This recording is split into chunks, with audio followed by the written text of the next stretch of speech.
வேதத்திலிருந்து நாம் ஒரு பகுதியை வாசிக்கலாம். வெளிப்படுத்துதல் 21வது அதிகாரம் முழுவதும் நாம் வாசிக்கலாம். வெளிப்படுத்தல் 21. பின்பு நான் புதிய வானத்தையும் புதிய பூமியையும் கண்டேன். முந்தின வானமும் முந்தின பூமியும் ஒளிந்து போயின, சமுத்திரமும் இல்லாமற் போயிற்று. யோவானாகிய நான் புதிய எருசலேமாகிய பரிசுத்த நகரத்தை தேவனிடத்தினின்று பரலோகத்தை விட்டு இறங்கி வர கண்டேன். அது தன் புருஷனுக்காக அலங்கரிக்கப்பட்ட மணவாட்டியைப் போல ஆயத்தமாக்கப்பட்டிருந்தது. மேலும் பரலோகத்திலிருந்து உண்டான ஒரு பெரும் சத்தத்தை கேட்டேன். அது, இதோ மனுஷர்களிடத்திலே தேவனுடைய வாசஸ்தலம் இருக்கிறது. அவர்களிடத்திலே அவர் வாசமாயிருப்பார். அவர்களும் அவருடைய ஜனங்களாய் இருப்பார்கள். தேவன் தாமே அவர்களுடைய கூட இருந்து அவர்களுடைய தேவனாயிருப்பார். அவர்களுடைய கண்ணீர் யாவையும் தேவன் துடைப்பார். இனி மரணமும் இல்லை, துக்கமும் இல்லை, அலறுதலும் இல்லை, வருத்தமும் இல்லை, முந்தினவைகள் ஒளிந்து போயின என்று விளம்பினது. சிங்காசனத்தின் மேல் வீற்றிருந்தவர், இதோ நான் சகலத்தையும் புதிதாக்குகிறேன் என்றார். பின்னும் அவர், இந்த வசனங்கள் சத்தியமும் உண்மையுமானவைகள், இவைகளை எழுது என்றார். அன்றியும் அவர் என்னை நோக்கி, ஆயிற்று, நான் அல்பாவும் ஒமேகாவும் ஆதியும் அந்தவுமாய் இருக்கிறேன். தாகமாய் இருக்கிறவனுக்கு நான் ஜீவ தண்ணீரூற்றில் இலவசமாய் கொடுப்பேன். ஜெயம் கொள்கிறவன் எல்லாவற்றையும் சுதந்திரித்துக் கொள்ளுவான். நான் அவன் தேவனாயிருப்பேன், அவன் என் குமாரனாயிருப்பான். பயப்படுகிறவர்களும் அவிசுவாசிகளும் அருவருப்பானவர்களும் கொலைபாதகரும் விபச்சாரக்காரரும் சூனியக்காரரும் விக்கிரக ஆராதனைக்காரரும் பொய்யர் அனைவரும் 2ஆம் மரணமாகிய அக்கினியும் கந்தகும் எரிகிற கடலிலே பங்கடைவார்கள் என்றார். பின்பு கடைசியான 7 வாதைகளால் நிறைந்த 7 கடைசிகளுடைய அந்த 7 தூதரில் ஒருவன் என்னிடத்தில் வந்து, நீ இங்கே வா, ஆட்டுக்குட்டியானவருடைய மனைவியாகிய மணவாட்டியை உனக்கு காண்பிக்கிறேன் என்று சொல்லி பெரிதும் உயரமான ஒரு பர்வதத்தின் மேல் என்னை ஆவியில் கொண்டு போய் தேவனுடைய மகிமை அடைந்த எருசலேமாகிய பரிசுத்த நகரம் பரலோகத்தை விட்டு தேவனிடத்திலிருந்து இறங்கி வருகிறதை எனக்கு காண்பித்தான். அதன் பிரகாசம் மிகவும் விலையுயர்ந்த ரத்தின கல்லை போலவும் பளிங்கின் ஒளியில் உள்ள வச்சிர கல்லை போலவும் இருந்தது. அதற்கு பெரிதும் உயரமான மதிலும், கிழக்கே 3 வாசல்கள், வடக்கே 3 வாசல்கள், தெற்கே 3 வாசல்கள், மேற்கே 3 வாசல்கள் ஆக 12 வாசல்களும் இருந்தன. வாசல்களின் அருகே 12 தூதர்கள் இருந்தார்கள். அதன் வாசல்களின் மேல் இஸ்ரவேல் சந்ததியாராகிய 12 கோத்திரத்தாருடைய நாமங்களும் எழுதப்பட்டிருந்தன. நகரத்தின் மதிலுக்கு 12 அஸ்திபார கற்கள் இருந்தன. அவைகள் மேல் ஆட்டுக்குட்டியானுடைய 12 அப்போஸ்தலரின் 12 நாமங்களும் பதிந்திருந்தன. என்னுடனே பேசினவன் நகரத்தையும் அதன் வாசல்களையும் அதன் மதிலையும் அளக்கிறதற்கு ஒரு பொற்கோலை பிடித்திருந்தான். அந்த நகரம் சதுரமாய் இருந்தது. அதன் அகலமும் நீளமும் சமமாயிருந்தது. அவன் அந்த கோலினால் நகரத்தை அளந்தான். அது 12,000 ஸ்தாதி அளவாய் இருந்தது. அது நீளமும் அகலமும் உயரமும் சமமாயிருந்தது. அவன் அதன் மதிலை அளந்த போது அது தூதனுடைய அளவாகிய மனுஷ அளவின்படியே 144 முழமாயிருந்தது. அதன் மதில் வச்சரக்கல்லால் கட்டப்பட்டிருந்தது. நகரம் தெளிந்த பளிங்குக்கு ஒப்பான சுத்த பொன்னாயிருந்தது. நகரத்து மதில்களின் அஸ்திபாரங்கள் சகலவித ரத்தினங்களினாலும் அலங்கரிக்கப்பட்டிருந்தன. முதலாம் அஸ்திபாரம் வச்சிரக்கல், 2வது இந்திர நீலம், 3வது சந்திரகாந்தம், 4வது மரகதம், 5வது கோமேதகம், 6வது பதுமராகம், 7வது சொர்ணரத்தினம், 8வது படிக பச்சை, 9வது புஷ்பராகம், 10வது வைடூரியம், 11வது சுனீரம், 12வது சுகந்தி. இவைகளே 12 வாசல்களும் 12 முத்துகளாய் இருந்தன. ஒவ்வொரு வாசலும் ஒவ்வொரு முத்தாய் இருந்தது. நகரத்தின் வீதி தெளிவுள்ள பளிங்கு போல சுத்த பொன்னாய் இருந்தது. அதிலே தேவாலயத்தை நான் காணவில்லை. சர்வ வல்லமையுள்ள தேவனாகிய கர்த்தரும் ஆட்டுக்குட்டியானருமே அதற்கு ஆலயம். நகரத்திற்கு வெளிச்சம் கொடுக்க சூரியனும் சந்திரனும் அதற்கு வேண்டுவதில்லை. தேவனுடைய மகிமையே அதை பிரகாசிப்பித்தது. ஆட்டுக்குட்டியானவரே அதற்கு விளக்கு. ரட்சிக்கப்படுகிற ஜனங்கள் அதன் வெளிச்சத்திலே நடப்பார்கள்.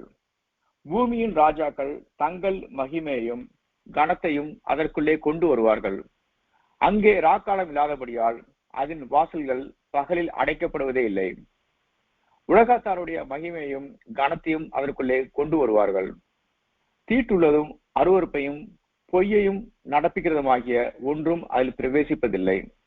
ஆட்டுக்குட்டியானவரின் ஜீவ புஸ்தகத்தில் எழுதப்பட்டவர்கள் மாத்திரம் அதில் பிரவேசிப்பார்கள். ஆமேன். ஆமேன், ஆமேன், ஆமேன். அல்லேலூயா, அல்லேலூயா. 7வது வசனத்தை நாம் மீண்டும் வாசிக்கலாம். ஜெயம் கொள்கிறவன் எல்லாவற்றையும் சுதந்திரித்துக் கொள்ளுவான்.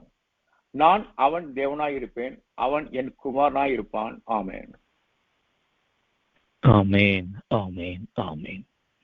இந்த வேத பகுதிக்காக நாம் கர்த்தரை நன்றியோடு ஸ்தோத்திரம் பண்ணுவோம். கர்த்தர் தன்னுடைய பிள்ளைகளுக்கு அவர் வைத்திருக்கிற மேலான ஆசீர்வாதங்களை இந்த வேத பகுதியிலே கர்த்தர் அங்கே பட்டியலிட்டு அங்கே சொல்லுகிறதை நாம் வேதத்திலே நாம் வாசிக்கிறோம். அங்கே தேவனுடைய மகிமையடைந்த அந்த எருசலேம், அந்த பரிசுத்த நகரம், அந்த பரிசுத்த நகரம் எவ்வளவு அழகாக கர்த்தர் அங்கே அதை அழகுபடுத்தி இருக்கிறார் என்பதை நாம் வாசிக்க கேட்டோம். ஒருவேளை இதுல அநேக சொல்லப்பட்ட அந்த காரியங்களை, அந்த வைடூரியங்கள், அப்படிப்பட்ட இந்த காரியங்களை நாம் அநேகர் கண்டதில்லை. ஆனால் நாம் இவற்றை எல்லாம் நாம் காண்போம். அல்லேலூயா, அல்லேலூயா. கர்த்தர் இவற்றை எல்லாவற்றையும் வைத்து நமக்காக ஒரு ஸ்தலத்தை அவர் ஆயத்தப்படுத்தி அந்த ஸ்தலத்திலே நம்மை கொண்டு வைத்து நம்மை அவரோடு கூட வைக்க விரும்புகிறார். அதுதான் அவருடைய விருப்பம். அதான் இயேசு கிறிஸ்து சொன்னாங்க, நான் போய் உங்களுக்காக ஒரு ஸ்தலத்தை நான் ஆயத்தம் பண்ணுவேன்.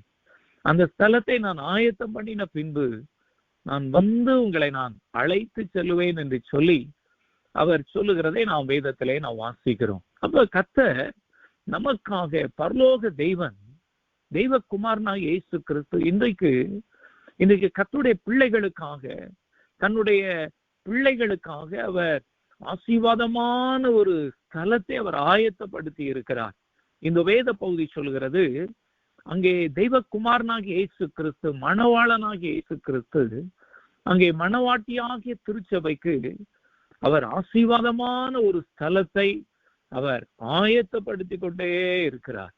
இன்றைக்கு நீங்களும் நானும் தேவன் நமக்காக அந்த உருவாக்கி கொண்டிருக்கிற அந்த மேலான ஸ்தலத்தை எண்ணி, அதை உருவாக்குகிற தேவாதி தேவனை எண்ணி எண்ணி நீங்களும் நானும் விசுவாசத்தோடு கூட நடந்து தேவன் நமக்கு வைத்திருக்கிற அந்த ஆசீர்வாதத்தை நாம் பொறுமையோடு பெற்றுக்கொள்ள கர்த்தருடைய ஆவியானவர் நமக்கு ஞாபகப்படுத்துகிறார். அல்லேலூயா, அல்லேலூயா.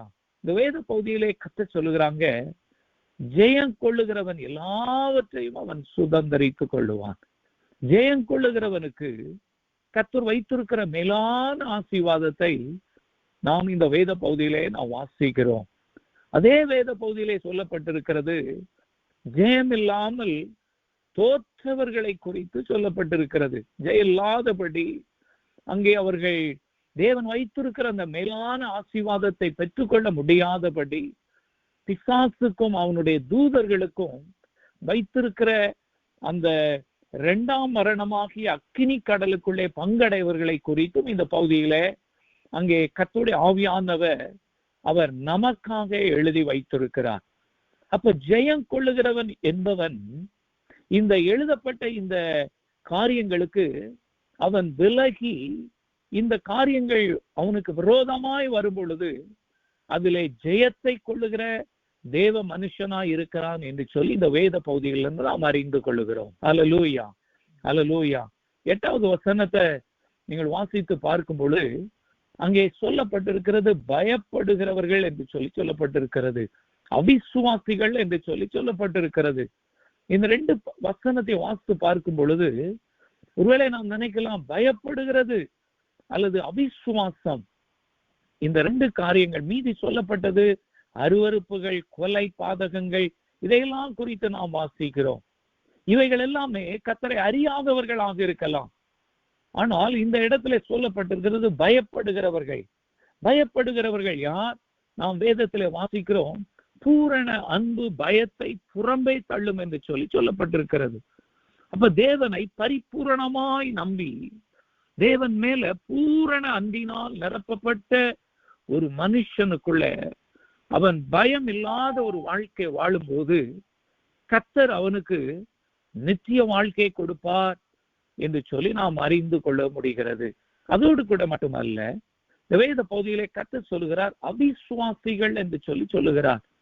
இவர்கள் ஒருவேளை விசுவாசிகள் தான், ஆனால் சூழ்நிலையின் நிமித்தமாக இவர்கள் அவிசுவாசத்திற்கும் அவர்கள் தேவன் வைத்திருக்கிற அந்த உன்னத ஆசீர்வாதத்தை பெறுவதற்கு தடைகள் போராட்டங்கள் வரும் பொழுது அந்த விசுவாசத்தை அவர்கள் விட்டு விடுகிறதினாலே அவர்கள் தேவன் வைத்திருக்கிற அந்த மேலான ஆசீர்வாதத்தை சுதந்திரிக்க முடியாதபடி அவர்கள் அங்கே இரண்டாம் மரணத்திற்கு அவர்கள் போகிறதை இந்த வேத பகுதி சொல்லப்பட்டிருக்கிறது. அப்ப கர்த்தர் சொல்லுகிறார், நாம் ஜெயம் கொள்ளுகிற ஒரு வாழ்க்கை, ஜெயம் கொள்ளுகிறவன் எல்லாவற்றையும் சுதந்திரித்துக் கொள்ளுவான். அல்லேலூயா. தேவன் நமக்காக வைத்திருக்கிற மேலான ஆசீர்வாதங்கள் அதை ஒருவரும் விளங்கிக் கொள்ளவே முடியாது. ஒருவேளை எழுதப்பட்ட இந்த வார்த்தைகளை நாம் வாசிக்கும் போது நம்முடைய இமேஜினேஷனால ஒரு சில காரியங்களை நாம் நினைக்கலாம். ஆனால் கர்த்தர் வைத்திருக்கிற அந்த மேலான ஆசீர்வாதத்தை அது வர்ணிக்கவே முடியாத ஒரு ஆசீர்வாதமாக இருக்கிறது. அல்லேலூயா. கர்த்தர் அதை ஜெயம் கொள்ளுகிறவர்களுக்கு அதை கொடுக்கிறார் என்று சொல்லி கர்த்தருடைய ஆவியானவர் அவர் எழுதி இருக்கிறதை இந்த வேத பகுதியிலே நாம் வாசிக்கிறோம். இந்த வேத பகுதியிலே சொல்லப்பட்டிருந்தது யார் ஜெயம் கொள்ளுகிறவர்கள், எப்படிப்பட்ட ஒரு சூழ்நிலையிலே அவர்கள் ஜெயம் கொண்டவர்கள் என்று சொல்லி இந்த வேத பகுதியிலே சொல்லப்பட்டிருக்கிறது. அதைத்தான் இன்றைக்கு நாம் தியானிக்க போகிறோம். ஜெயம் கொள்ளுகிறவன் எல்லாவற்றையும் சுதந்திரித்துக் கொள்ளுவான். கர்த்தர் சொல்லுகிறார், நான் அவன் தேவனாய் இருப்பேன், அவன் என் குமாரனாய் இருப்பான் என்று சொல்லி நாம் வேதத்திலே நாம் வாசிக்கிறோம். நாம் 1 யோவான் 5வது அதிகாரம் 4வது வசனத்தை நாம் வாசித்து பார்க்கும் பொழுது அங்கே சொல்லப்பட்டிருக்கிறது, அங்கே பரிசுத்த ஆவியானவர் யோவான் அப்போஸ்தலன் மூலமாய் எழுதும் போது தேவனால் பிறக்கிறதெல்லாம் உலகத்தை ஜெயிக்கிற ஜெயம் என்று சொல்லி அங்கே எழுதுகிறதை நாம் வேதத்திலே நாம் வாசிக்கலாம். 1 யோவான் 5வது அதிகாரம் 4வது வசனம். தேவனால் பிறப்பதெல்லாம் உலகத்தை ஜெயிக்கும், நம்முடைய விசுவாசமே உலகத்தை ஜெயிக்கிற ஜெயம். ஆமென், ஆமென், ஆமென். கர்த்தர் சொல்லுகிறார், தேவனால் பிறக்கிறது எல்லாமே உலகத்தை ஜெயிக்கும். நாம் ஜெயமுள்ளவர்களாய் நாம் மாற வேண்டும் என்றால் கர்த்தர் நமக்கு கொடுக்கிற முதல் ஆலோசனை, நாம் தேவனால் பிறந்திருக்க வேண்டும். தேவனால் பிறந்திருக்க வேண்டும். இந்த வேத பகுதிகளிலே கிறிஸ்தவர்கள் அங்கே கர்த்தருடைய ஆசீர்வாதத்தை அங்கே சுதந்திரிப்பார்கள் என்று சொல்லி அங்கே சொல்லவில்லை. ஆனால் கர்த்தர் சொல்லுகிறார், தேவனால் பிறக்கிறது எல்லாமே உலகத்தை ஜெயிக்கும். நாம் தேவனால் பிறக்கிற ஒரு வாழ்க்கைக்கு, ஒரு அனுபவத்திற்கு நாம் வரும் பொழுது நம்முடைய வாழ்க்கையில கர்த்தர் முதலாவது அவர் ஜெயத்தை கொடுக்கிறார் என்று சொல்லி நாம் வாசிக்கிறோம். நாம் யோவான் 3வது அதிகாரத்தை நாம் வாசித்து பார்க்கும் பொழுது கர்த்தர் அங்கே சொல்லி இருக்கிறார், அங்கே நிக்கோதேமோடு கூட பேசி கொண்டிருக்கிறார். நிக்கோதேமுட்டை கர்த்தர் சொல்கிறார், ஒருவன் மறுபடியும் பிறவாவிட்டால் அவன் தேவனுடைய ராஜ்யத்திலே பிரவேசிப்பது இல்லை. நிக்கோதேமுவை வாசித்து பார்க்கும் பொழுது அவன் அந்த நாட்களிலே அவன் நன்றாய் வேதத்தை நன்றாய் அவன் கரைத்து குடித்த ஒரு தேவ மனுஷன். அவன் வேதத்தை அறிந்த போதகன் என்று சொல்லி இயேசு கிறிஸ்துவை சொல்லுகிறதை நாம் வேதத்திலே நாம் வாசிக்கிறோம். அப்படியாக வேதத்தை நன்றாய் கற்று பிறருக்கு போதிக்கிற ஒரு பெரிய ஒரு போதகனாய் அவன் அந்த நாட்களிலே இருந்தான். அவனுடைய வாழ்க்கையில நீங்க வாசித்து பார்க்கும் பொழுது, யோவான் 3வது அதிகாரத்தை நான் வாசித்து பார்க்கும் பொழுது அங்கே கர்த்தர் அங்கே நிக்கோதேமுவை கர்த்தர் சொல்லுகிறார், நிக்கோதேமு நீங்கள் பரலோகத்தை காண்பதே கிடையாது என்று சொல்லி அவர் சொல்லுகிறார். அங்கே சொல்லுகிறதை நாம் வேதத்திலே நாம் வாசிக்கிறோம். கர்த்தர் சொல்லுகிறார், நீங்கள் மறுபடியும் பிறவாவிட்டால் தேவனுடைய ராஜ்யத்தை காண மாட்டான். யோவான் 3:3 நாம் வாசிக்க கேட்கலாம். இயேசு அவனுக்கு பிரதியுத்தரமாக, ஒருவன் மறுபடியும் பிறவாவிட்டால் தேவனுடைய ராஜ்யத்தை காண மாட்டான் என்று மெய்யாகவே மெய்யாகவே உனக்கு சொல்கிறேன் என்றார். ஆமென், ஆமென். இந்த நிக்கோதேமனுடைய வாழ்க்கையில அவர்கள் அந்த நாட்களிலே யூதர்களுக்கு அவர்களுக்குள்ள ஒரு பெரிய ஒரு தங்களை பற்றி ஒரு உயர்வான ஒரு எண்ணம் என்னன்னா, தாங்கள் கர்த்தருடைய பிள்ளைகள், தங்களுக்கு தான் பரலோகத்திலே இடம் இருக்கிறது, தாங்கள் தான் பரலோகத்தின் சொந்தக்காரர்கள் என்று சொல்லி அவர்கள் நினைத்து கொண்டிருந்த நாட்கள். ஆனால் யூதர் அல்லாதவர்கள், அவர்கள் எல்லாருமே நரகத்திற்கு நாய்கள் போல இருக்கிறதுனால அவர்கள் எல்லாரும் நரகத்திற்கு போவார்கள் என்று சொல்லி அவர்கள் நினைத்து கொண்டிருந்தார்கள். அப்படிப்பட்ட அந்த வேத பாரகனுடைய உள்ளத்திலே, போதகருடைய உள்ளத்திலே கர்த்தர் பேசுகிறார், நீங்கள் ஒருவன் மறுபடியும் பிறவாவிட்டால் தேவனுடைய ராஜ்யத்தை காணவே மாட்டான் என்று சொல்லி அவர் சொல்லுகிறதை இந்த வேத பகுதியிலே நாம் வாசிக்கிறோம். அப்ப பரலோகத்தை நாம், தேவனுடைய ராஜ்யத்தை நாம் கண்டு அதிலே பிரவேசிக்க வேண்டும் என்றால் கர்த்தர் அதிலே 2 ஆலோசனைகளை சொல்லுகிறதை நாம் வேதத்திலே வாசிக்கிறோம். 5வது வசனத்தை வாசிக்கலாம். யோவான் 3:5. இயேசு பிரதியுத்தரமாக, ஒருவன் ஜலத்தினாலும் ஆவியினாலும் பிறவாவிட்டால் தேவனுடைய ராஜ்யத்தில் பிரவேசிக்க மாட்டான் என்று மெய்யாகவே மெய்யாகவே உனக்கு சொல்கிறேன். ஆமென், ஆமென். 3வது வசனத்திலே கர்த்தர் சொல்றாங்க, நீ பரலோக ராஜ்யத்தை, தேவனுடைய ராஜ்யத்தை நீ காண மாட்டாய் என்று சொல்லுகிறாங்க. 5வது வசனத்திலே கர்த்தர் சொல்றாங்க, பரலோக ராஜ்யத்திலே பிரவேசிக்கவே முடியாது என்று சொல்லி அவர் சொல்லுகிறதை இந்த வேத பகுதியிலே வாசிக்கிறோம். அப்படி என்றால் யார் பரலோகத்திலே பிரவேசிக்க முடியும்? யார் பரலோகத்தை காண முடியும்? கர்த்தர் சொல்லுகிறாங்க, மறுபடியும் பிறக்கிற ஒரு மனுஷன்தான் பரலோகத்திலே அவன் பிறக்க முடியும் என்று சொல்லி அங்கே கர்த்தர் தெளிவாய் சொல்லுகிறதை நாம் வேதத்திலே நாம் வாசிக்கிறோம். இயேசு கிறிஸ்து சொல்றாங்க, ஒருவன் ஜலத்தினாலும் ஆவியினாலும் பிறக்க வேண்டும் என்று சொல்லி அவர் சொல்லுகிறார். அப்போ ஒரு மனிதன் ஜலத்தினாலும் அவன் ஆவியினாலும் பிறக்க வேண்டும். இந்த வேத பகுதியிலே கர்த்தர் சொல்லுகிறார், 2 ஆலோசனைகளை சொல்லுகிறார். ஒன்று ஜலம், அடுத்து அவன் ஆவியினாலே பிறக்க வேண்டும்.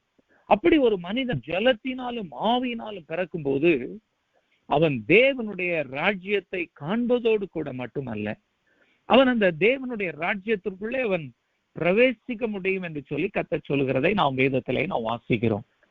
அப்ப நாம் மறுபடியும் பிறக்கிற அனுபவம் என்றால் என்ன என்று சொல்லி நாம் பார்க்கும் பொழுது, அங்கே ஒரு சிறு குழந்தையை போல நாம் மாற்றப்பட வேண்டும் என்று சொல்லி கர்த்தர் சொல்லுகிறார்.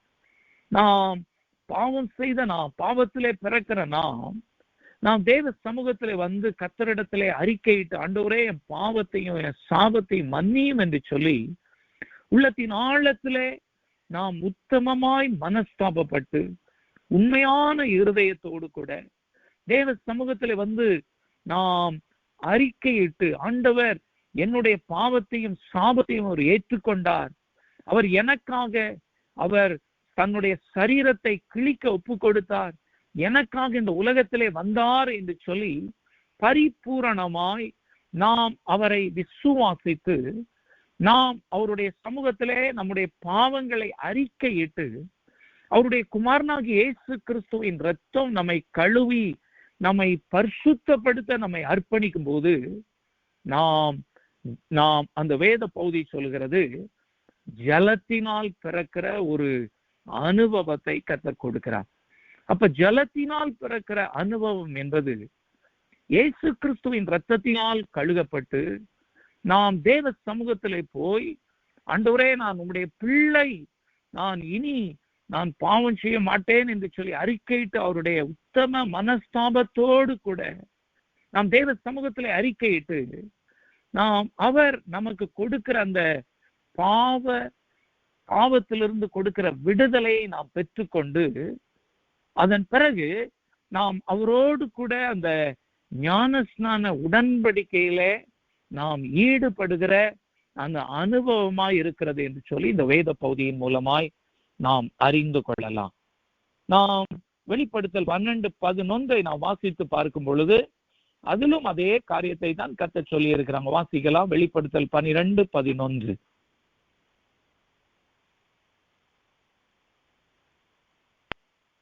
மரணம் நேரிடுகிறதா இருந்தாலும் அதற்கு தப்பும்படி தங்கள் ஜீவனையும் பாராமல் ஆட்டுக்குட்டியின் இரத்தத்தினாலும் தங்கள் சாட்சியின் வசனத்தினாலும் அவனை ஜெயித்தார்கள்.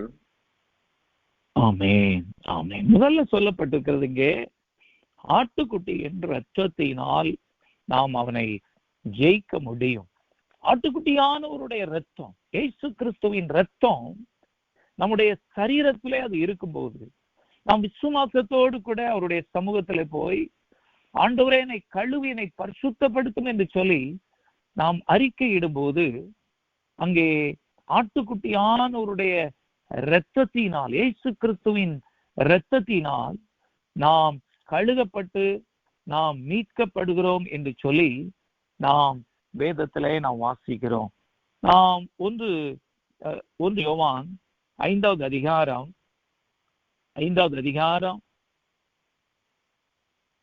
5வது வசனத்தை வாசிக்கலாம். இயேசுவானவர் தேவனுடைய குமாரன் என்று விசுவாசிக்கிறவனே அன்றி உலகத்தை ஜெயிக்கிறவன் யார்? ஆமென், ஆமென்.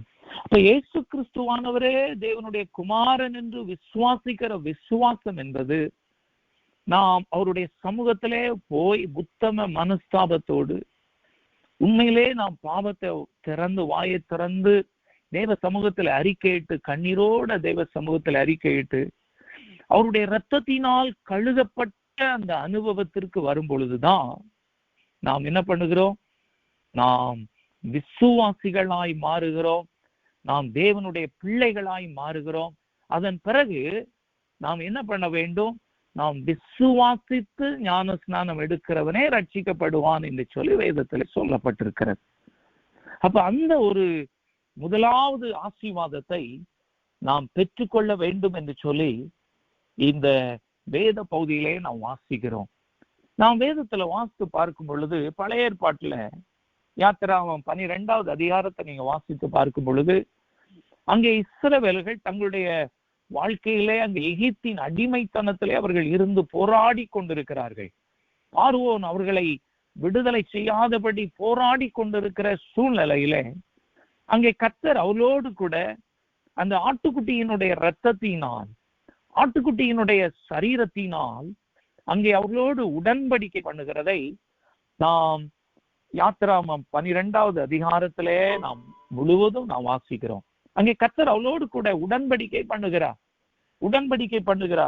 நாம் எரேமியா 31வது அதிகாரம் 32வது வசனத்தை வாசித்து பார்க்கும் பொழுது கர்த்தர் சொல்றாங்க, நான் அவர்கள் பிதாக்களை எகிப்து தேசத்திலிருந்து நான் வரவழைக்கும் போது அவருடைய கரத்தை நான் பிடித்து கொண்டேன் என்று சொல்லி அவர் சொல்கிறதை அந்த வேத பகுதியிலே நாம் வாசிக்கிறோம். அப்ப தன்னுடைய சொந்த இரத்தத்தினாலே, தன்னுடைய சொந்த சரீரத்தினாலே அங்கே மீட்டு கொள்வதற்கு அடையாளமாக அங்கே கர்த்தர் அங்கே ஆட்டுக்குட்டியினுடைய இரத்தத்தினாலும் அங்கே ஆட்டுக்குட்டியினுடைய மாம்சத்தினாலும் அவர்களோடு உடன்படிக்கை பண்ணி அந்த அடிமைத்தனத்திலிருந்து அவர்களை விடுதலை செய்து வருகிறதை நாம் பார்க்கிறோம். விடுதலை செய்து வரும் பொழுது நாம் யாத்திராகமம் 14வது அதிகாரத்தை நாம் வாசித்து பார்க்கும் பொழுது அங்கே சொல்லப்பட்டிருக்கிறது, அங்கே சிவந்த சமுத்திரத்தை அவர்கள் முன்பதாக நிற்கிறார்கள், பின்பதாக பார்வோனுடைய சேனை அவர்களை துரத்துகிறது. அப்ப இப்பொழுது நீங்க வேதத்துல வாசித்து பார்க்கும் பொழுது அங்கே கர்த்தரை நோக்கி அவர்கள் முறையிடுகிறார்கள். அங்கே கர்த்தர் சொல்லுகிறார், மோசேயினிடத்துல நீ உன் கோலை நீட்டு அவர்களை திறந்து விடு என்று சொல்லுகிறார். அவர்கள் எல்லாருமே கர்த்தருடைய பிள்ளைகள் எல்லாருமே அங்கே அவர்கள் அந்த ஞான ஸ்நானத்திற்கு அடையாளமான அந்த சிவந்த சமுத்திரத்தை அவர்கள் கடந்து செல்கிறார்கள் என்று சொல்லி பரிசுத்த ஆவியானவர் பவுல் அப்போஸ்தலன் மூலமா எழுதுகிறதை நாம் வேதத்திலே நாம் வாசிக்கிறோம். அப்ப முதல்ல நாம் அந்த வேத பகுதியில என்ன சொல்லப்பட்டிருக்கிறது? அங்கே அவர்கள் இரத்தத்தினால் மீட்கப்பட்டதற்கு அடையாளமாய் அவர்கள் கர்த்தரோடு உடன்படிக்கை பண்ணினார்கள்.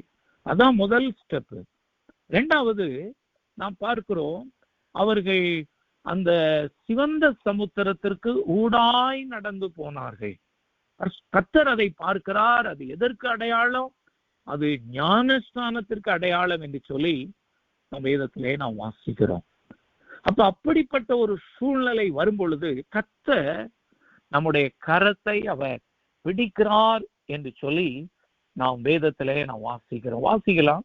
எரேமியா 31வது அதிகாரம் 32வது வசனம். நான் அவர்கள் பிதாக்களை எகிப்து தேசத்திலிருந்து அழைத்து வர கைப்பிடித்த நாளிலே அவர்களுடைய பண்ணின உடன்படிக்கையின்படி அல்ல, ஏனெனில் நான் அவர்களுக்கு நாயகராய் இருந்தும் அந்த என் உடன்படிக்கையை அவர்கள் மீறி அவமாக்கி போட்டார்களே என்று கர்த்தர் சொல்கிறார்.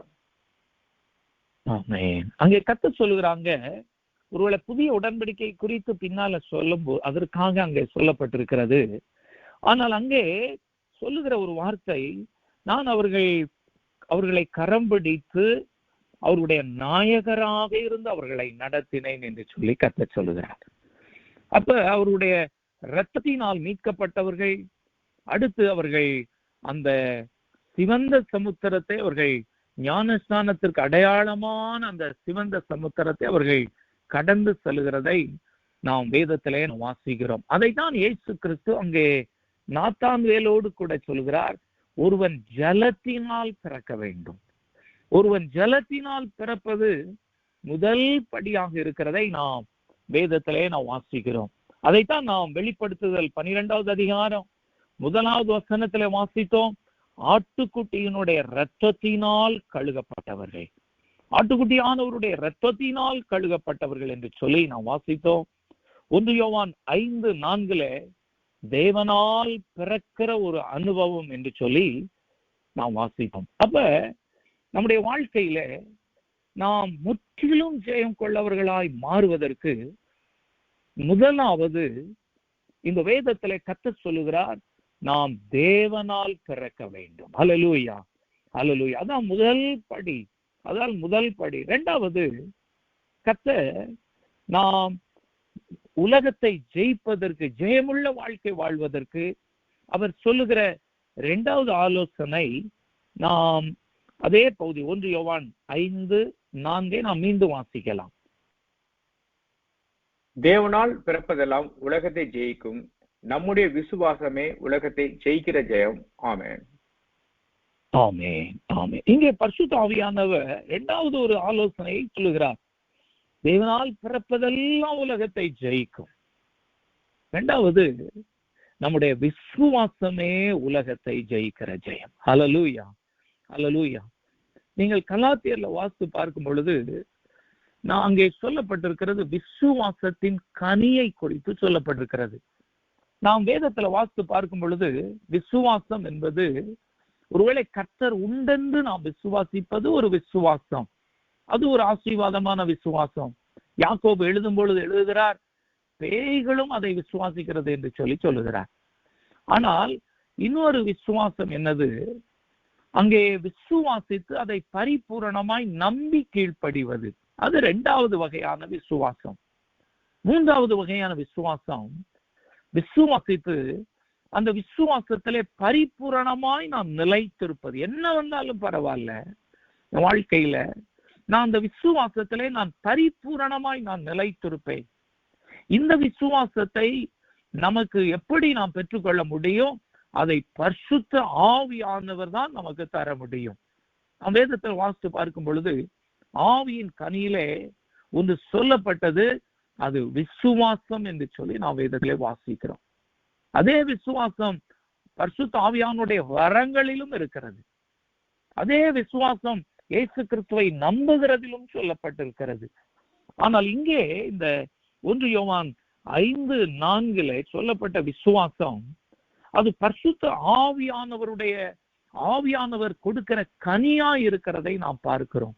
ஏனென்றால் நம்முடைய வாழ்க்கையிலே கிறிஸ்து இயேசுவை அறிந்து ஏற்றுக்கொண்ட பிறகு வருகிற விசுவாச பரீட்சைகள், போராட்டங்கள் இவற்றில் மத்தியில நாம் விசுவாசத்தோடு நாம் நிலைத்திருப்பதற்கு பரிசுத்த ஆவியானவருடைய நிறைவு நமக்கு தேவை.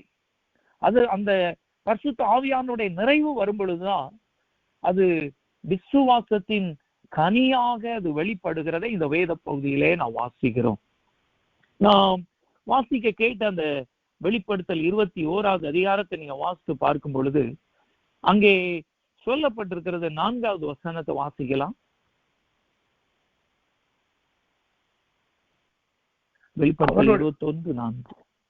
அவர்களுடைய கண்ணீர் யாவையும் தேவன் துடைப்பார். இனி மரணமும் இல்லை, துக்கமும் இல்லை, அலறுதலும் இல்லை, வருத்தமும் இல்லை, முந்தினவைகள் ஒளிந்து போயின என்று விளம்பினது. ஆமென். இந்த வேத பகுதியிலே அங்கே கர்த்தருடைய ஆவியானவர் சொல்லுகிறார், அங்கே துக்கமும் இல்லை என்று சொல்லப்பட்டிருக்கிறது. கர்த்தருடைய பிள்ளைகளுடைய வாழ்க்கையிலே துக்கங்கள் வரலாம், போராட்டங்கள் வரலாம், அலறுதல்கள், சூழ்நிலைகள், மாறான சூழ்நிலைகள் வரும் பொழுது அலறுதல்கள் வருகிற காரியங்களாக இருக்கிறது. அதோடு கண்ணீர் வருகிற கூடிய காரியங்களாக இருக்கிறது. இப்படிப்பட்ட ஒரு சூழ்நிலைகளிலும் நாம் கர்த்தர் மீது வைத்திருக்கிற பூரண விசுவாசத்துல நாம் பரிபூரணமாய் நாம் நிலைத்திருப்பதற்கு பரிசுத்த ஆவியானவர் நமக்கு உதவி செய்கிறார். அல்லேலூயா, அல்லேலூயா. அதற்கு தான் பரிசுத்த ஆவியானவர் நமக்கு உதவி செய்கிறார். நாம் வாசித்தது போல யாத்திராகமம் 12வது அதிகாரத்தில் அங்கே கர்த்தர் அவர்களை கரம்பிடித்தவர். அவர்கள் தொடர்ந்து அந்த வனாந்தர யாத்திரையிலே அவர்கள் கடந்து செல்லும் போது அங்கே அநேக பிரச்சனைகள், போராட்டங்கள் வருகிறதை நாம் வேதத்திலே வாசிக்கிறோம். அங்கே முறுமுறுக்கிறார்கள், அங்கே கர்த்தரை பரீட்சை பார்க்கிறார்கள், கர்த்தருக்கு விரோதமாய் அவர்கள் பேசுகிறார்கள். இப்படிப்பட்ட ஒரு சூழ்நிலைகள் வருகிறதை நாம் வேதத்திலே நாம் வாசிக்கிறோம். ஆனால் அப்படிப்பட்ட ஒரு சூழ்நிலையிலே கர்த்தர் அங்கே 2 பேரை மட்டும் அவர் அந்த சந்ததியிலே அவர் அங்க வாக்குத்தத்தத்தை சுதந்திரிக்க வைக்கிறதை நாம் எண்ணாகமம் 14வது அதிகாரம் 38வது வசனம் 24வது வசனத்திலே நாம் வாசிக்கிறோம். அங்கே காலேபும் யோசுவாவும் மட்டுமே அவர்கள் அந்த கானான் தேசத்தை, வாக்குத்தத்தம் பண்ணப்பட்ட அந்த தேசத்தை சுதந்திரித்தார்கள் என்று சொல்லப்பட்டிருக்கிறது. இஸ்ரவேலர்கள் எல்லாருமே அங்கே அவர்கள் அங்கே கர்த்தருடைய இரத்தத்தினால், அதற்கு அடையாளமான அந்த ஆட்டுக்குட்டியினுடைய இரத்தத்தினால் மீட்கப்பட்டார்கள். அவருடைய சரீரத்தை அவர்கள் புசித்தார்கள். அங்கே அந்த சிவந்த சமுத்திரத்தை கடந்து வந்தார்கள். ஆனாலும் அங்கே பிரச்சனைகள், போராட்டங்கள் வரும் பொழுது அவர்களால் நிற்க கூடாமல் போய்விட்டது. அதற்கு காரணம் பரிசுத்த ஆவியானுடைய நிறைவு இல்லை என்று சொல்லி அங்கே யாத்திராகமம் 14வது அதிகாரம் 24வது வசனத்திலே நான் வாசிக்கலாம். எண்ணாகமம் 14:24. என்னுடைய தாசனாகிய காலேப் வேற ஆவியை உடையவனாய் இருக்கிறபடினாலும் உத்தமமாய் என்னை பின்பற்றி வந்தபடினாலும் அவன் போய் வந்த தேசத்திலே அவனை சேர பண்ணுவேன். அவன் சந்ததியார் அதை சுதந்திரித்துக் கொள்வார்கள். ஆமென், ஆமென், ஆமென். அல்லேலூயா. அப்ப கர்த்தர் சொல்லுகிறார், காலேபுக்குள்ளும் அங்கே யோசுவாவுக்குள்ளும் அங்கே வேறு விதமான பரிசுத்த ஆவியானுடைய நிறைவு இருந்ததினாலே அவர்கள் கர்த்தருடைய விசுவாசத்திலே அவர்கள் நிலைத்திருந்ததை இந்த வேத பகுதியிலே நாம் வாசிக்கிறோம். அதைத்தான் இயேசு கிறிஸ்து அங்கே யோவான் 3வது அதிகாரத்திலே சொல்லுகிறாங்க, அங்கே மறுபடியும் பிறந்த அனுபவம் என்பது ஜலத்தினாலும் ஆவியினாலும் பிறந்த அனுபவம் என்று சொல்லி அவர் சொல்லுகிறதை நாம் வேதத்திலே வாசிக்கிறோம். அப்ப இந்த மாலை நேரத்துல இன்னைக்கு நீங்களும் நானும் முற்றிலும் ஜெயமுள்ளவர்களாய் மாற வேண்டும் என்றால் நாம் கிறிஸ்து இயேசுவின் இரத்தத்தினால் கழுவப்பட்டு அவரோடு கூட அந்த உடன்படிக்கையிலே நாம் இடைப்பட்டு, அந்த உடன்படிக்கையில மட்டுமல்ல பரிசுத்த ஆவியானுடைய அபிஷேகத்தையும் அவருடைய நிறைவையும் நாம் தேவ சமூகத்திலே நாம் கேட்டு பெற்றுக்கொள்ள வேண்டும் என்று சொல்லி இந்த வேத பகுதிகள் நமக்கு வெளிப்படுத்துகிறதை நாம் பார்க்கிறோம். அப்படி நாம் தேவ சமூகத்திலே நாம் நிரப்பப்பட்டு நடக்கும்போது நம்முடைய வாழ்க்கையில என்ன பிரச்சனைகள் வந்தாலும் சரி, என்ன போராட்டங்கள் வந்தாலும் சரி, கர்த்தர் நம்முடைய வாழ்க்கையில அவர் நம்முடைய தேவனாய் இருந்து அவர் நம்மை பாதுகாத்துக் கொள்ளுவார் என்று சொல்லி ரோமர் 8வது அதிகாரம் 37வது வசனத்திலே நாம் வாசிக்கலாம். ரோமர் 8:37.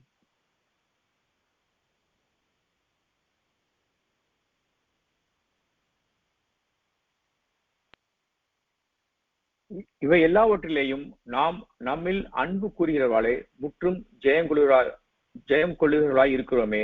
ஆமென். ஆமென். ஆமென். ஹல்லேலூயா. இங்கே பரிசுத்த ஆவியானவர் பவுல் அப்போஸ்தலர் மூலமாய் சொல்றாங்க, இவை எல்லாவற்றிலும் இங்கே சொல்லப்பட்டிருக்கிறது. நீங்க 35வது வசனத்தை வாசித்து பார்க்கும் பொழுது அங்கே சொல்லப்பட்டிருக்கிறது, உமது நிமித்தம் எந்நேரம் அடிக்கப்படுகிற ஆடுகளை போல எண்ணப்படுகிறோம் என்று சொல்லி எழுதியிருக்கிறபடி நேரிட்டாலும் உம்முடைய அன்பை விட்டு என்னை பிரிப்பவன் யார்? அங்கே சொல்லப்பட்டிருக்க உபத்திரவமோ, வியாகுலமோ, துன்பமோ, பசியோ, நிர்வாணமோ, நாசம் மோசமோ, பட்டயமோ, இவள் எல்லாவற்றிலும் எவ்வளவு பிரச்சனைகள், எவ்வளவு போராட்டங்கள் வந்தாலும் என்னை அன்பு கூறுகிற தேவனாலே நான் முற்றிலும் ஜெயமுள்ளவனாய் மாறுவேன் என்று சொல்லி அங்கே பரிசுத்த ஆவியானவர் பவுல் அப்போஸ்தலன் மூலமாய் சொல்லுகிற இந்த வேத பகுதிகளை நாம் வாசிக்கிறோம். அப்ப இன்றைக்கு கிறிஸ்துவின் அன்பினால் நாம் நிரப்பப்பட்டிருப்பதற்கு பரிசுத்த ஆவியானுடைய நிறைவு நமக்கு அதிகமாய் நாம் தேவைப்படுகிறது. ஒருவேளை இந்த நாட்களில நாம் தேவ சமூகத்துல நம்மை தாழ்த்தி பரிசுத்த ஆவியானுடைய நிறைவை நாம் பெற்று அந்த மறுபடியும் பிறந்த அந்த அனுபவத்திற்குள்ளே நாம் வரும் பொழுது கர்த்தர் நம்முடைய வாழ்க்கையில அவர் நம்மை ஜெயமுள்ளவர்களாய் மாற்றுகிறதை இந்த வேத பகுதியிலே நாம் வாசிக்கிறோம். அதோடு கூட மட்டுமல்ல, 3வது ஒரு காரியத்தையும் கர்த்தர் எதிர்பார்க்கிறார். நாம் கிறிஸ்துவின் இரத்தத்தினால் கழுவப்பட்டோம், பரிசுத்த ஆவியினால் நிரப்பப்பட்டோம். 3வது, நாம் சாட்சியுள்ள வாழ்க்கை வாழ வேண்டும் என்று சொல்லி நாம் வேதத்திலே நாம் வாசிக்கலாம். வெளிப்படுத்தல் 12வது அதிகாரம் 11வது வசனம்.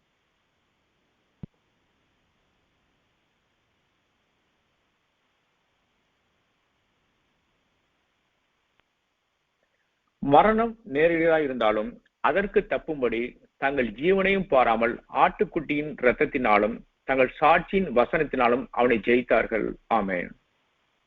ஆமென். ஆமென். ஹல்லேலூயா.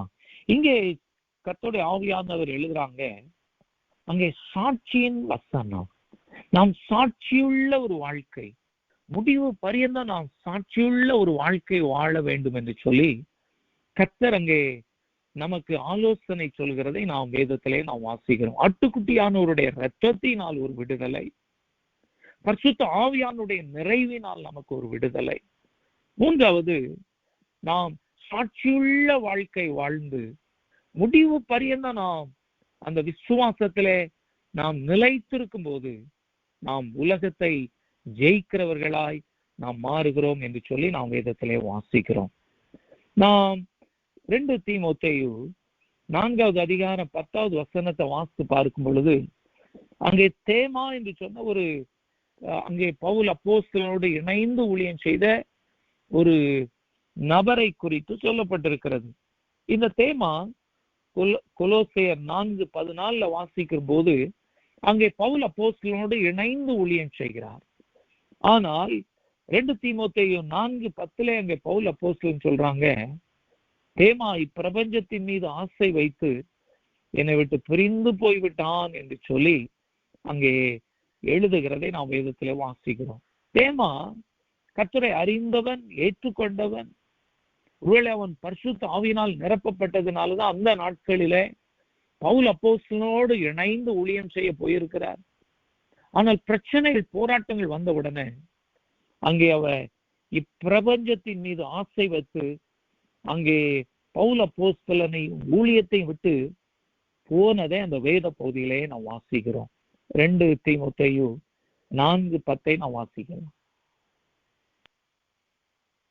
ஏனென்றால் தேமா இப்பிரபஞ்சத்தின் மேல் ஆசை வைத்து என்னை விட்டு பிரிந்து தெசலோனிக்கே பட்டணத்துக்கு போய்விட்டான். கிரெஸ்கே கலாத்தியா நாட்டிற்கும் தீத்து தல்மாத்தியா நாட்டிற்கும் போய்விட்டார்கள். ஆமென்.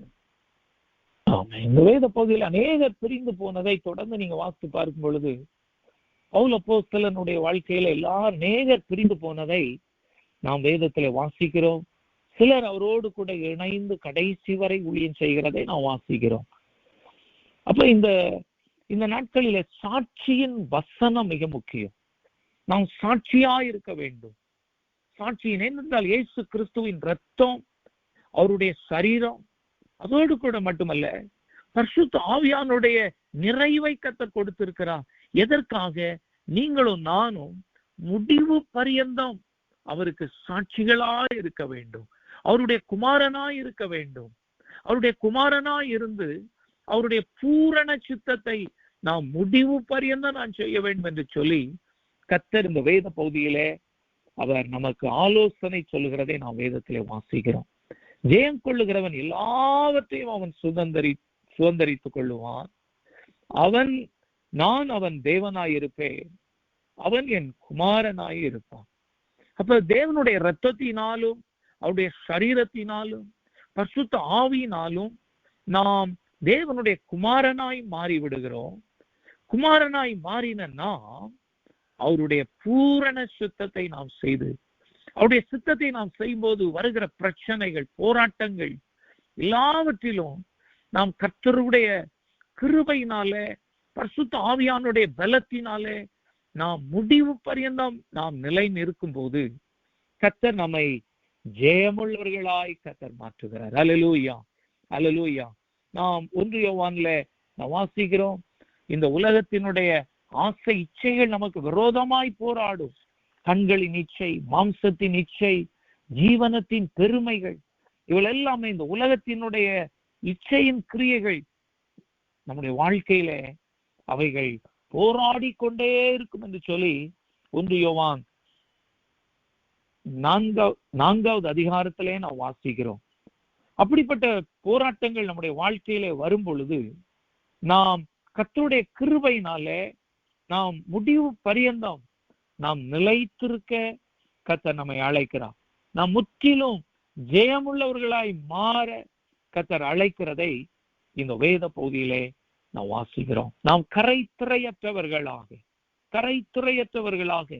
தேவ சமூகத்திலே நாம் நிற்கும் போது கிறிஸ்து இயேசுவை போல நாம் மாறும் பொழுது நீங்களும் நானும் ஜெயமுள்ளவர்களாய் மாற்றப்பட்டு நாம் தேவனுடைய ராஜ்யத்தை எல்லாவற்றையும் சுதந்தரித்துக் கொள்ள கர்த்தர் நம்மை அழைக்கிறதை நாம் வேதத்திலே வாசிக்கிறோம். யோவான் 16வது அதிகாரம் 33வது வசனத்தை நாம் வாசித்து பார்க்கும் பொழுது அங்கே இயேசு கிறிஸ்து சொல்லுகிறதை நாம் வேதத்திலே வாசிக்கிறோம். இந்த உலகத்திலே உங்களுக்கு உபத்திரம் உண்டு, பிரச்சனைகள் உண்டு, போராட்டங்கள் உண்டு, ஆனாலும் நான் உலகத்தை ஜெயித்தேன் என்று சொல்லி அவர் சொல்கிறார். வாசிக்கலாம். யோவான் 16:33. என்னிடத்தில் உங்களுக்கு சமாதானம் உண்டாயிருக்கும் பொருட்டு இவைகளை உங்களுக்கு சொன்னேன். உலகத்தில் உங்களுக்கு உபத்திரம் உண்டு, ஆனாலும் திடம் கொள்ளுங்கள், நான் உலகத்தை ஜெயித்தேன் என்றார். ஆமென், ஆமென், ஆமென், ஆமென். ஹல்லேலூயா, ஹல்லேலூயா. இயேசு கிறிஸ்து சொல்றாங்க, நான் உலகத்தை ஜெயித்தேன். இன்றைக்கு நீங்களும் நானும் அவருடைய இரத்தத்தினால், அவருடைய நாமத்தினால், பரிசுத்த ஆவியானுடைய நிறைவினால் நாம் உலகத்தை ஜெயிக்கக்கூடிய ஒரு மேலான ஒரு ஆசீர்வாதத்தை கர்த்தர் நமக்கு கிருபையாய் கொடுக்கிறதை நாம் இந்த வேத பகுதியிலே நாம் வாசிக்கிறோம். அதோடு கூட மட்டுமல்ல, நாம் 21வது அதிகாரத்தை வாசித்து பார்க்கும் பொழுது அங்கே தேவ பிரசன்னத்திலே நாம் இருப்போம். தேவ பிரசன்னத்திலே இருப்போம். அங்கே தேவன் அதன் மத்தியிலே அவர் வாசம் பண்ணுகிற தேவனாய் இருக்கிறார்.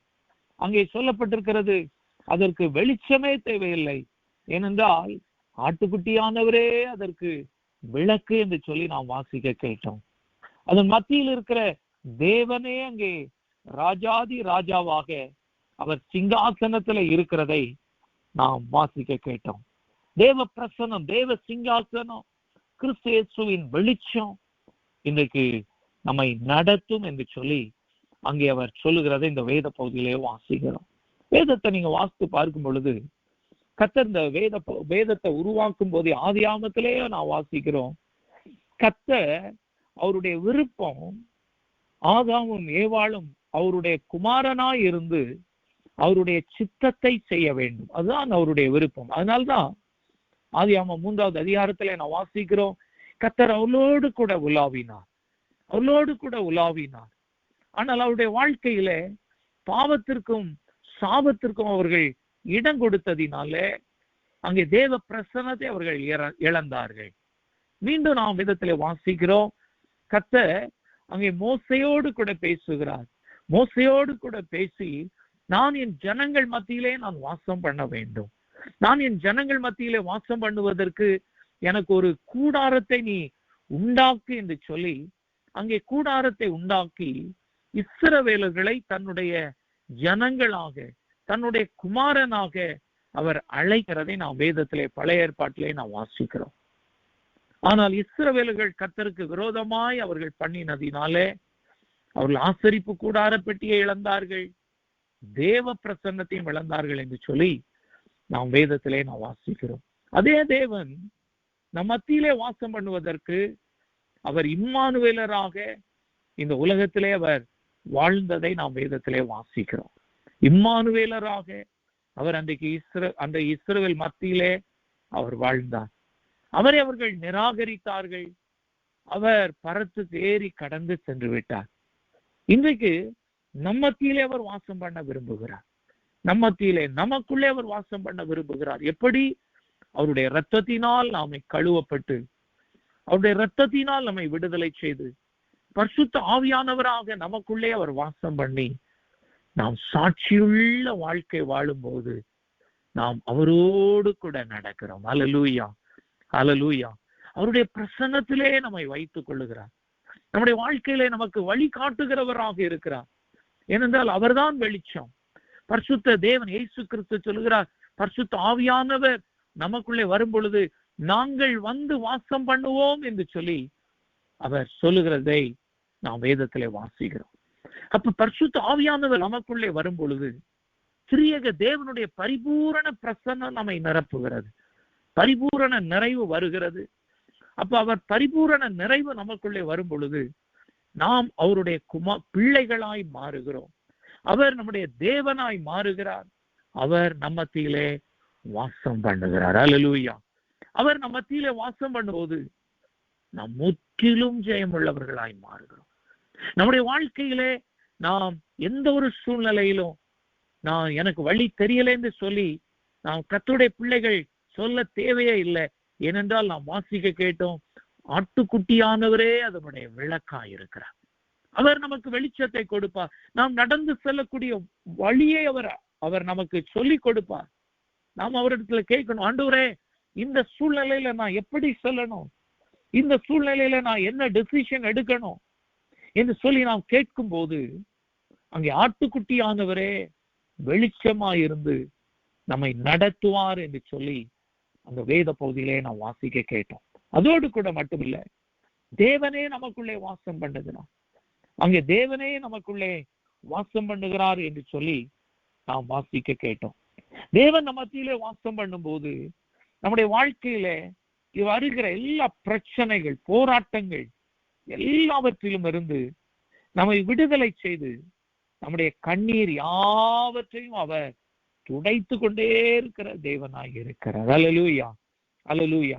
எந்த பிரச்சனைகள் வந்தாலும் சரி, எந்த போராட்டங்கள் வந்தாலும் சரி, தேவன் நம்மோடு கூட இருந்து நம்முடைய வாழ்க்கையில நாம் வடிக்கிற கண்ணீர், அவருடைய சமூகத்திலே நாம் கண்ணீரை வடிக்கும் போது அவரே நம்முடைய கண்ணீரை துடைத்து நம்முடைய ஜெபங்களுக்கு அவர் பதில் கொடுத்து நம்முடைய போராட்டங்களிலிருந்து நமக்கு விடுதலை கொடுத்து நம்முடைய தேவனாயிருந்து நம்முடைய கர்த்தராயிருந்து நம்மை முற்றிலும் ஜெயம் கொள்ள வைக்கிறார் என்று சொல்லி எங்க வேத பகுதியிலே நாம் வாசிக்கிறோம். அதோடு கூட மட்டுமல்ல, பரிசுத்த ஆவியானுடைய நிறைவு நமக்குள்ளே வரும் பொழுது பயத்தின் ஆவிகள் எல்லாவற்றையும் கர்த்தர் அழிக்கிறார் என்று சொல்லி நாம் வேதத்திலே வாசிக்கிறோம். கர்த்தர் நமக்கு பயத்தின் ஆவியை கொடாமல் அன்பும் பலனும் தெளிந்த புத்தியுள்ள ஆவியை கொடுக்கிறார். அப்ப பரிசுத்த ஆவியானுடைய நிறைவு நமக்குள்ளே வரும் பொழுது பயத்தின் ஆவிகள் அழிக்கப்பட்டு நமக்குள்ள விசுவாச ஆவியை கர்த்தர் கொடுக்கிறார் என்று சொல்லி நாம் வேதத்திலே வாசிக்கிறோம். இந்த மாலை நேரத்துல, இந்த புதிய மாதத்துல ஒருவேளை சூழ்நிலைகள் மாறலாம் தேசங்கள்ல, ஆனால் ஜெயம் கொடுக்கிற தேவன் நம்மோடு கூட இருக்கிறார். அல்லேலூயா, அல்லேலூயா. இந்த உலக வாழ்க்கையில, ஒருவேளை ஆவிக்குரிய வாழ்க்கையில மட்டுமல்ல, இந்த உலக வாழ்க்கையில நாம் யோசேப்பினுடைய வாழ்க்கையை வாசித்து பார்க்கும் பொழுது, யோசேப்பினுடைய வாழ்க்கையில பிரச்சனைகள் வந்தது, போராட்டங்கள் வந்தது. ஆனால் கர்த்தருடைய ஆவியானவர், கர்த்தர் யோசேப்போடு கூட இருந்தார். கர்த்தர் யோசேப்போடு கூட இருந்தார். தேவன் அவனை ஜெயமுள்ளவனாய் மாற்றினார். ஜெயமுள்ளவனாய் மாற்றினார். எவ்வளவு சோதனைகள் வந்தது அவனுடைய வாழ்க்கையில, ஆனால் கர்த்தர் அவனை ஜெயமுள்ளவனாய் மாற்றினார். இந்த உலகத்திலே அவனை ஜெயமுள்ளவனாய் மாற்றி அவனை உயர்த்தினதை நாம் வேதத்திலே வாசிக்கிறோம். தானியேலுடைய வாழ்க்கையில அவனுக்கு சோதனை வந்தது. அங்கே அந்த விக்கிரகங்களுக்கு படைக்கப்பட்ட அந்த உணவை உண்பதற்கு அந்த ராஜா அவன் சொன்ன போது, அவன் தேவ ஆவியினால் நிரப்பப்பட்ட அந்த தேவ மனுஷன் அந்த பாவமான காரியத்திற்கு உடன்படாதபடி தான் சாட்சியாய் வாழ வேண்டும் என்று சொல்லி அவன் தேவ சமூகத்திலே அவன் தன்னை அர்ப்பணித்து அவன் ஜெபித்து அவன் காரியங்களை செய்ததினாலே அவன் சாட்சியாய் இருந்தான். கர்த்தர் அவனுடைய வாழ்க்கையில ஜெயத்தை கொடுத்தார். மெற்றிலுமான ஜெயத்தை கொடுத்ததை நாம் வேதத்திலே வாசிக்கிறோம். ஒருவேளை நாம் இந்த உலகத்திலும் நாம் ஜெயமுள்ளவர்களாய் வாழ முடியும். நாம் வேலை ஸ்தலங்களில, நாம் படிக்கிற இடங்களில, நாம் இருக்கிற சமுதாயத்துல இன்னைக்கு நீங்களும் நானும் ஜெயமுள்ள வாழ்க்கையாய் வாழ முடியும். முற்றிலும் ஜெயம், அதான் சொல்லப்பட்டிருக்கிறது. முற்றிலும் ஜெயமுள்ளவர்களாய் நம்மை வாழ கர்த்தர் அழைக்கிறார். இந்த உலகத்திலும் நாம் ஜெயமுள்ளவர்களாய் நம்முடைய வாழ்க்கையிலே நாம் இழந்த ஆசீர்வாதங்களை தேவ சமூகத்திலே நாம் பெற்றுக்கொள்ள முடியும். அதுதான் முற்றிலுமான ஜெபம், முற்றிலுமான ஜெயம் என்று சொல்லி வேதத்திலே நாம் வாசிக்கிறோம். பிசாசு நம்முடைய வாழ்க்கையிலே அநேக காரியங்களை அவன் தடை செய்திருக்கலாம், அல்லது நம்முடைய வாழ்க்கையில இருந்து அவற்றை எடுத்திருக்கலாம். இயேசு கிறிஸ்து சொல்றாங்க யோவான் 10வது அதிகாரத்துல, திருடன் திருடவும் கொல்லவும் அழிக்கவுமே வருகிறான், நானோ அவைகளுக்கு ஜீவன் உண்டாயிருக்கவும் அது பரிபூரணப்படம் வந்தேன் என்று சொல்கிறார்.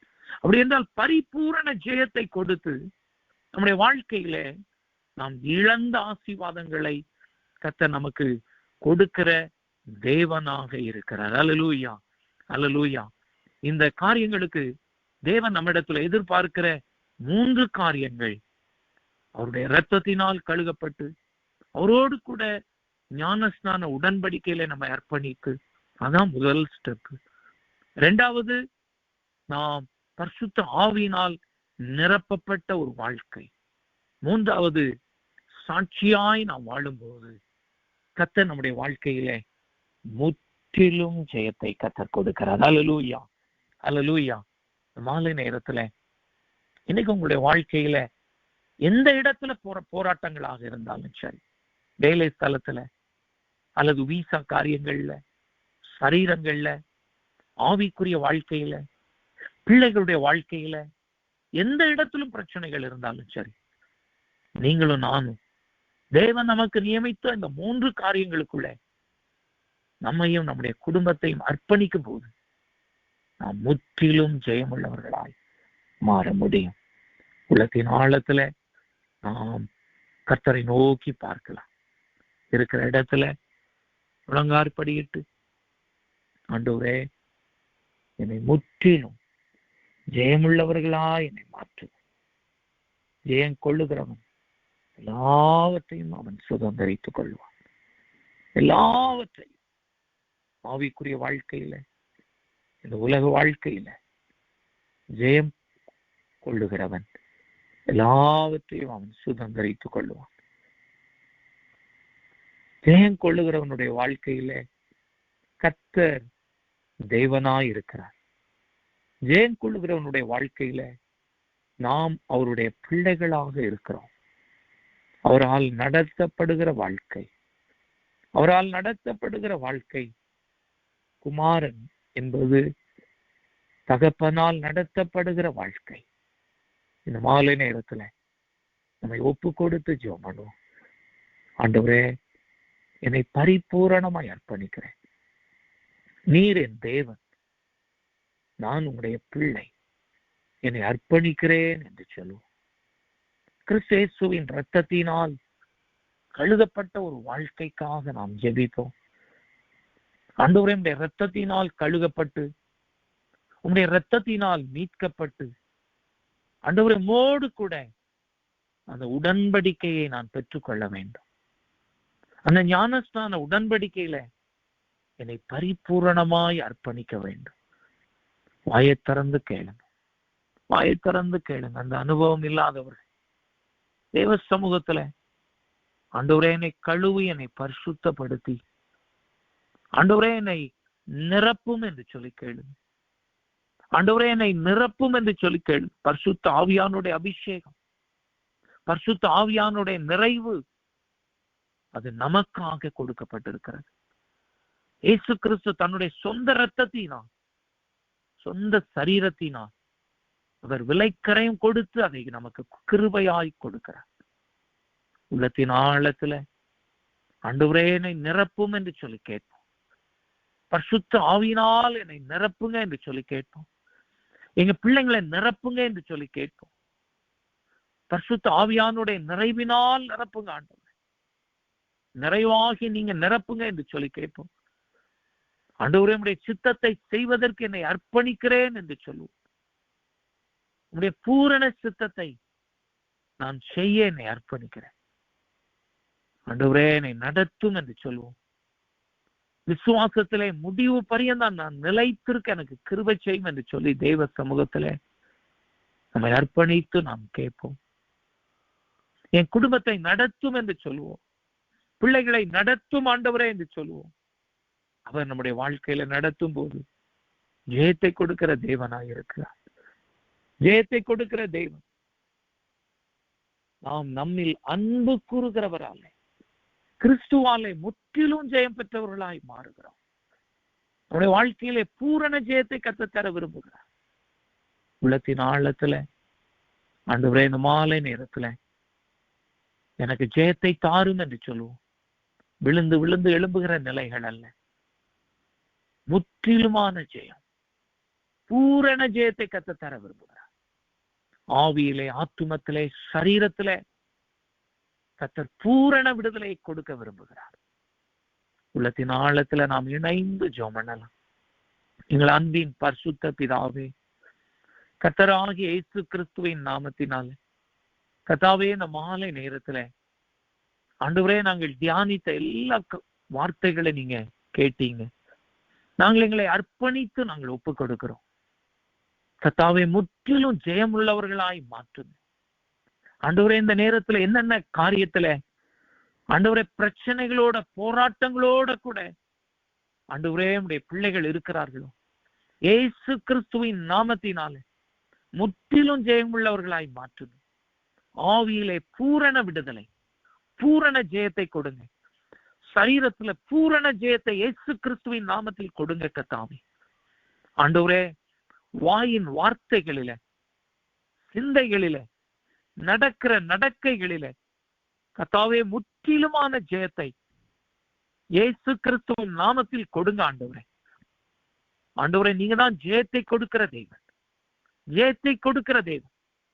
ஆண்டவரே, இந்த மாலை நேரத்துல என்ன ஆசீர்வாதங்களுக்காக உம்முடைய பிள்ளைகள் உம்மை நோக்கி கூப்பிடுகிறார்களோ, தடைப்பட்ட ஆசீர்வாதங்களாக இருக்கலாம், இயேசு கிறிஸ்துவின் நாமத்தினால கர்த்தாவே அந்த தடைகள் விலகட்டும் கர்த்தாவே, தடைகள் விலகட்டும்.